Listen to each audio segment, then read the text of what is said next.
নমস্কার বন্ধুরা, সুমির কিচেনে আপনাদের সবাইকে স্বাগত। আজ আমি রান্না করব আলু ফুলকপি ডিমের ঝোল। তার জন্য মোটামুটি সবকিছু রেডি করে নিয়েছি। গোটা মশলাগুলোর পেস্ট বানিয়ে নেব। সবজিগুলো ভালো করে সিদ্ধ করে নিয়েছি। কড়াইটা গরম হয়ে গেলে কিছুটা তেল দিয়ে দেব। দেওয়ার পর ডিমগুলো ভালো করে ভাজি করে নেব। ভালো করে লাল লাল করে ভাজি করে নিয়ে ডিমগুলো আমি তুলে নেব। এই শীতের সময় কিন্তু এই রেসিপিটা দারুণ লাগে। আপনাদের কেমন লাগে আমায় জানাবেন। এবার গরম তেলের ওপর কিছুটা গোটা মশলা দিয়ে দেব।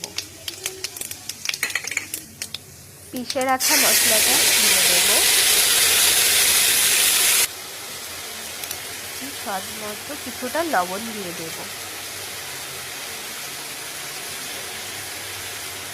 এবার একটু নাড়িয়ে চাড়িয়ে কিছুটা হলুদ পাউডার দিয়ে দেব।